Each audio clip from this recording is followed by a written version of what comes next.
ભોલાના માત્ર નામથી પણ દિલનો પણ એકદમ સાચો હતો. તે ક્યારેય કોઈનું ખરાબ વિચારતો ન હતો. તે હંમેશા દરેકને મદદ કરતો અને હંમેશા મદદ કરવા તત્પર રહેતો. પણ ભોલા પણ ખૂબ જ દુઃખી હતો. ભોલા પાસે એક નાનું ખેતર હતું, જેમાં તે પોતાનું ઘર ચલાવવા માટે કેટલીક શાકભાજી વાવતો અને તેને બજારમાં વેચતો. ભોલા જ્યારે પણ કોઈને નોકરી પર જતા જોતો ત્યારે તેને હંમેશા નોકરી કરવાની ઈચ્છા થતી, પણ તેને નોકરી કોણ આપે? ભોલા ભણેલો હતો, તે અભણ ન હતો, પણ નોકરી માટે જાય તો પણ તે હંમેશા આ જ વિચારીને ઉદાસ રહેતો. એક દિવસ ભોલા શાકભાજી લઈને બજારમાં જઈ રહ્યો હતો, ત્યારે કોઈએ તેને અવાજ આપ્યો કે રાહ જુઓ, અમારે શાક જોઈએ છે. ત્યારે ભોલાએ જોયું કે એક શેઠ તેની પાછળ આવીને ઊભો રહ્યો અને શાકભાજીનો ભાવ પૂછવા લાગ્યો. ભોલાએ કહ્યું કે આ શાકભાજીની કિંમત ઘણી છે. ત્યારે શેઠે કહ્યું કે તમે ક્યાંથી આવો છો? મેં તમને બહુ ઓછા જોયા છે. ભોલાએ કહ્યું કે હું તે ગામમાંથી આવું છું અને દરરોજ આવી શકતો નથી, કારણ કે જ્યારે શાકભાજી વેચવા લાયક હોય ત્યારે જ હું આવું છું. જ્યારે શેઠ શાકભાજી લઈ ગયા હતા, આ શાક મારા ઘર સુધી રાખવામાં આવશે.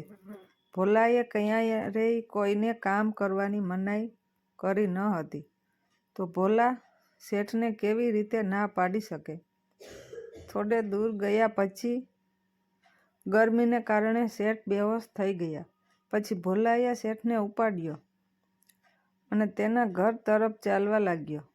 બધાને ચિંતા થઈ કે શેઠને શું થયું.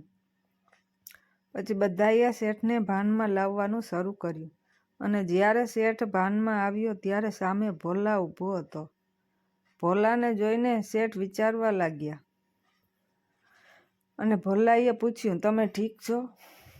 તું તેના પર બેહોશ થઈ ગયો અને હું તને ઘરે લઈ આવ્યો. શેઠે કહ્યું કે કોઈ પણ આજની દુનિયામાં મદદ કરી શકે છે. ભોલાએ કહ્યું, તમે બધા મદદ કરો છો એવું કેમ લાગે છે મને? ખબર નથી કે શેઠ ભોલામાં શું જોઈ રહ્યા હતા. શેઠે ભોલાને નોકરી પર રાખવા કહ્યું અને પૂછ્યું કે તમે અમારી સાથે શું કામ કરશો? ભોલાએ કહ્યું કે મેં તમને મદદ કરી હોવાથી જો તું મને નોકરીએ રાખતો હોય તો મારે જવું જોઈએ, અને જો હું તારી ખુશી રાખે છે તો હું તૈયાર છું. શેઠે કહ્યું, તું ખૂબ જ સારો દેખાઈ રહ્યો છે અને તારું મન પણ એકદમ સાફ છે. મને તે ગમશે. જો તમે મારી સાથે કામ કરશો. ભોલા શેઠની વાત માની ગયો અને ભોલાને કામ મળી ગયું. બીજા દિવસથી ભોલા શેઠની જગ્યાએ કામ કરવા આવતો હતો. મિત્રો, આપણે કોઈની મજબૂરીનો લાભ ન ઉઠાવવો જોઈએ, પરંતુ આપણું કામ ઈમાનદારીથી કરવું જોઈએ. તો જ તેનું ફળ આપણને મળશે.